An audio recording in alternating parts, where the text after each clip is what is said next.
Good morning. Welcome to the Paul Green Comedy PaulCast. It is May 3rd, 2024. This is episode 156. This is a podcast by a dreamer for all you dreamers out there, stand-up comedian and actor, Paul Green, documenting my journey. So, let's see. I'm getting today's episode out a little late as well as I did yesterday's. That's because this incredible thing is happening where I'm actually kind of getting tired at night and I don't have the energy to do the podcast super late as I usually do. And then my mornings are pretty busy right now. So I am getting this out a little late, but I'll see if I can start getting back on track, and I'll just have to figure out another way to get these done so they go out in the morning, which was my goal all along. But I'm still doing it, everybody. And let's see, so yesterday was a bit of an interesting day. I had a private corporate gig down near Tucson, Arizona at an active adult living community. It was from the outside, it just looked like any regular apartment complex. It was like a gated, fenced-in apartment complex. Very nice. It was newer and had like a beautiful, large sort of community center, just kind of the main gathering area where their leasing offices are, and had a huge sort of just open community room, just looked like a gigantic living room with couches. And then they had like their fitness center and their game room and just this gigantic, beautiful pool. It was like a really nice facility. And so the gig was at 4 p.m. and actually had a decent turnout from the community. Maybe, I'm going to say maybe 30 people just kind of gathered around in this living room. It felt more like me doing a comedy show for my like grandparents and their friends, like at a family reunion. I guess there wouldn't be friends there. It felt a little more like a family reunion, just, a kind of a bunch of elderly people kind of just sitting around casually watching their nephew. Our nephew does stand-up. Let's let him do some stand-up there, Martha. Actually, I did do stand-up for my family reunion once, and I am still bitter about it. This would have been maybe 2014, maybe 2015. I'm trying to think of when that was. And I was brand new to stand-up, and this was a gigantic family reunion. It was, so it was on my dad's side, but there was like an extended family thing. I think it also involved like my dad's parents, like their siblings, and then all of their generational kids. I mean, this thing was huge. I don't remember the ton of the details of it. I seem to remember that it was in California. I think maybe at Lake Arrowhead, because Lake Arrowhead was home base for the family for a long time. It was at an LDS church up there, and anybody who's ever been to an LDS church, they have their big sort of activities room, which is just a gigantic. Just think of a gigantic basketball court. By the way, almost all LDS churches have a basketball court in them, in their sort of rec room. And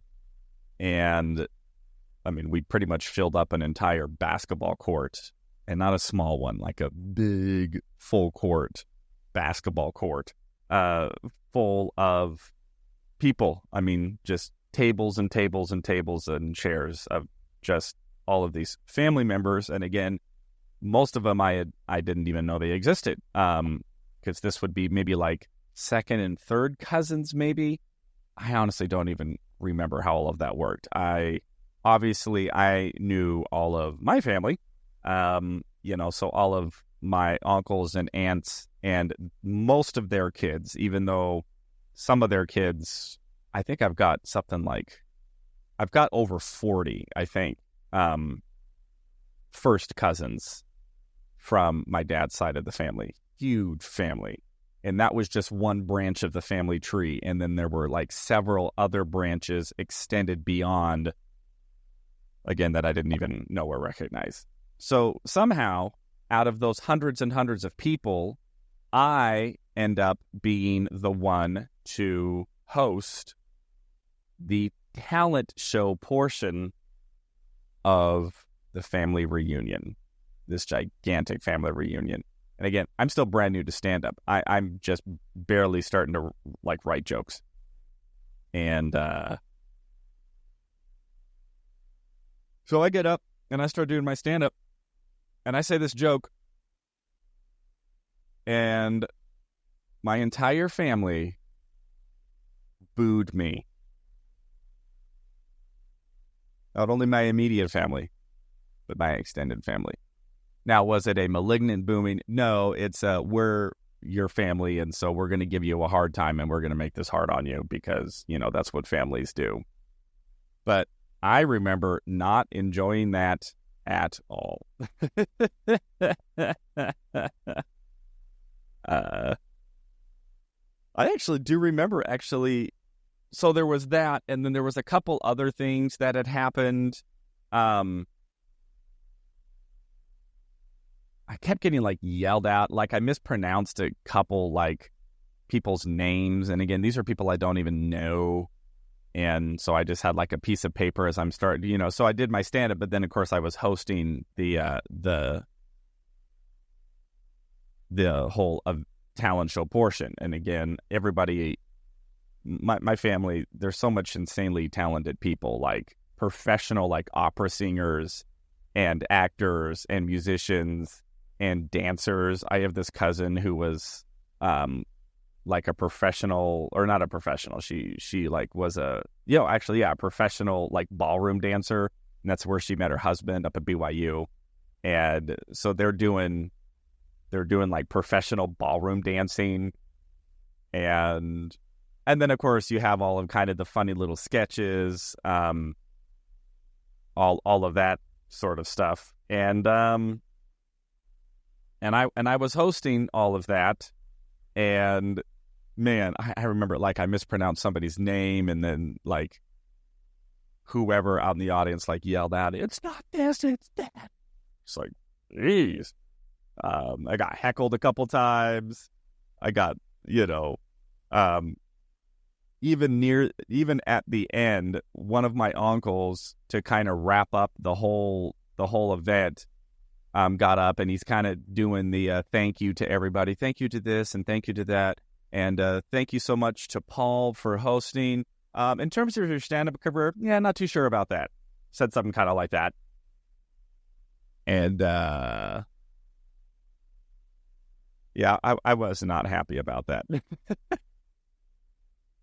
By that point, I was actually legitimately mad and hurt almost, just kind of I'm never doing this again. Oh, comedians and our oversensitivity. But yeah, I don't know. That was not a fun day for me to host the Green Family Extended Family Reunion Talent Show in Lake Arrowhead, California. Just one of the many gigs. And yeah, I would say that was the only time that I've ever been booed, but there has been a second time now that I've been booed, which is when I did the New Year's Eve show at the Narcotics Anonymous New Year's Eve party a couple months ago. Those of you who watch the podcast regularly may remember that story, how I was asked to perform for Narcotics Anonymous, and I said something that they didn't like, and they booed me there, and ended up being just a really bad experience and a bad performance. So anyway, back to yesterday. I'm in this living room, which feels like a family reunion. That's how I got off on that tangent. But they were really, really great. They were super fun. I had my piano there, and so I did some new material. I tried some of this newer stuff that I'm starting to try to work out, although I have been way behind on really pinning a lot of this stuff down. I've got it on the whiteboard. I got it on my notebook, but I have been very busy, and it just really hasn't gotten to the point to where I'm getting very deliberate about starting to figure out how I'm going to present a lot of these new ideas and this new material. Although, yesterday I got a text from my good friend Jim Perry, owner of JP's Comedy Club, and asked if I could perform this weekend. So I have 4 shows this weekend, and so this might be a good opportunity for me to slowly start to incorporate some of these new bits and some of these new ideas and sort of intersperse it with my improvisation and doing my piano, which I am enjoying doing. Last night, what I wanted to do is after my gig was go do a bunch of writing. I pretty much had a couple agendas. Agenda number 1 is I had a bunch of footage, stand-up comedy footage that I hadn't edited. I hadn't even organized it yet. It was just these random files. So I'm like, okay, I need to get all of this organized. And then I wanted to make a few more videos for social media. I hadn't posted any new videos in social media, and I have footage from 4 different comedy shows where I did crowd work. And I'm going, there's got to be something funny in there that I can piece together and post on social media. And so after the gig, I went and did that, and then that just ended up taking me hours and hours just to get a 45-second clip for social media, which I just posted today. And I was down in Tucson, so after I sort of got an idea of the clip that I wanted, and by the way, it wasn't even edited down. I just kind of got all of the footage put together, and I have 2 camera angles, and I'm doing split screens, and I'm syncing audio, and, then I have to, watch the whole thing, and then try to, as best as I can, sort of parse out what I think will actually work for social media, what are good, jokes in there, especially when I'm doing a lot of crowd work. Sometimes it gets a little boring because maybe the conversation's going a little long, and social media ain't got time for that.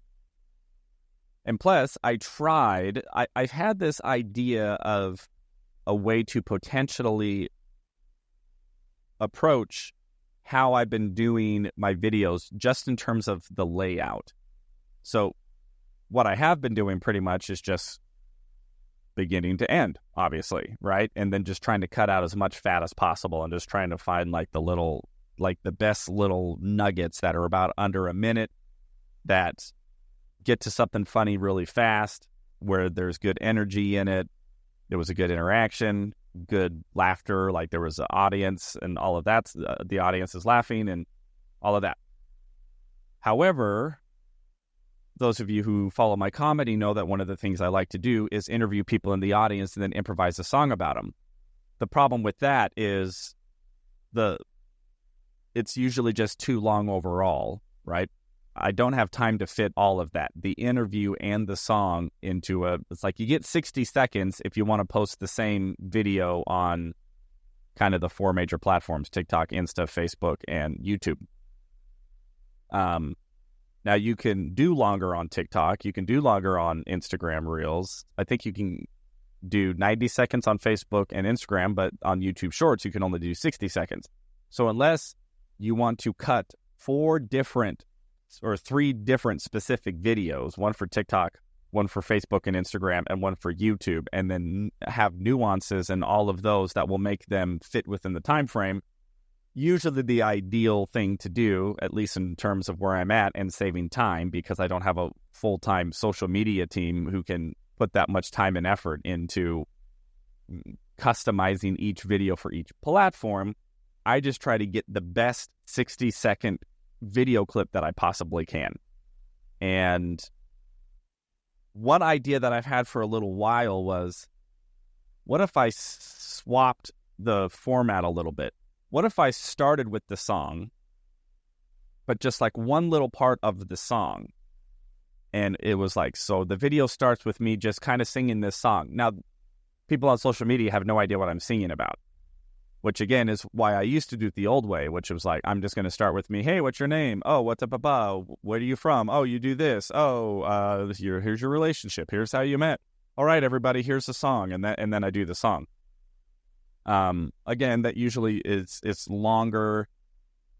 I've done that a couple times, and none of the videos really got any more or less traction than anything else I was doing. So what I tried to do was flip the order. And I just went, what if I just start with a random little part of the song, and maybe a part that got a really big laugh? Start with that, and then instantly, and be like, how did we get here? Or, well, how they met or whatever. And so it's kind of this song, and then do one little piece of that, and then instantly cut to the interview. So it's like, this is where it's kind of giving them like the end from the beginning. Like, here's the punchline. Here's how we got there. And that just took a lot of time to really work that out. And, I'm just having to constantly make creative decisions in terms of, how much of the song do I want? How long do I want that to be? Do I, want to have 2 lines of the song, or just 1 line, and not even give them the line that I'm rhyming with and all of this stuff? So since it was a new idea, it ended up just taking a really long time. And, and it's 2 angles. And so I'm syncing up, the front angle of me. And then I have a side angle where you can see who I'm talking to. And then there's audio. And then you get into the captions, and I also bought a new video editing program that I had never used before. So I'm also learning a brand new software called CapCut. I used to use either Adobe Premiere Elements, which I was just kind of getting tired of. It just was a little too primitive for modern day social media. I mean, it's a kind of an older program, and Adobe obviously wants you on their professional software, which is called Premiere Pro. But that's pretty expensive. I used to have Premiere Pro. It's very, very complicated. It was so hard to use. It was a huge learning curve. I used it a little while a couple of years ago, and then I just got so fed up with how complicated it was. Now, you can do really cool things with it in terms of a video editor, but I'm like, I'm not editing a feature film here. I'm trying to edit a 60-second social media clip. I don't need all of this complexity. But CapCut has been all of the rage, and so I figured, well, let me just, try this out. And CapCut really was designed specifically for social media, so it just has that in mind, that you're most likely posting clips on social media. Obviously, you can edit whatever type of videos you want. So I got that software. I actually really like it a lot. I was able to figure out a lot of the nuances, a lot of the stuff that I was doing. So I used to use Adobe Premiere Elements, or I used a editing software called InShot, which is a specific mobile, like Samsung mobile video editing program, which is actually very good. I've used that for a lot of the videos on my social media, but it also just had a couple nuances and a couple of limitations that, just me trying to do what I wanted to do already, with having like 2 camera angles, doing a split screen and all of that, was actually pretty difficult to pull off on Android. And plus, you're editing on your phone, so it's all this, like, everything is this, just tapping on a screen. And I went, you want to know what? I think I want to get back to like a desktop software that's really easy, that's robust, and does everything that I need. And so anyway, so I got this CapCut software, and it really is the best of both worlds. It's on my desktop, but I'm editing social media videos, and it seemed to work very well, but it was also brand new to me. So it was a bit of a learning curve as I started to understand and comprehend the nuances of that software. So all that to say, it ended up being a very long night of me editing a video for my social media. And then the other thing that I edited was a promo video for this stand-up comedy show that I'm helping to produce in June, which is like a military veteran comedy fundraiser. And anyway, they wanted a promo video, and so I spent a couple of hours trying to put that together. All ended up being a long night, but that is just a really long excuse to say I didn't get to writing, which was also what I wanted to do after I got all this busy work done. So I'm a little behind on my writing, but I'm going to definitely get some writing done today. And then I've got JP's tonight, and so we'll see how much of my set tonight I try to look at doing some new material and how much I just stick with playing the piano and improvising. So that is the update today. And I'll tell you, when I really look at all of this, it's like all I'm just trying to do is just move the needle forward a little bit. Just how can I produce better videos, more engaging videos for social media? How can I improve my process? How can I improve my stand-up comedy act? How can I improve my presentation? Everything that I'm doing every day is just trying to take as many little steps as possible to try to improve and to get better and to improve my marketing, improve my videos, improve my stand-up, improve my writing. And it's just slow, it's arduous, it's every day, it never goes away. But I really think that is the path of going for dreams. It's just every day looking at what it is that you're up to, what's the big goal, what's the end goal, of course, but then how today can I move the needle just a little bit? What's something that I can work on? What's a process that I can work on? It's going, oh, well, this editing software maybe isn't the best one. Can I learn this editing software, and can I get a little bit better videos? Can I cut them together a little differently?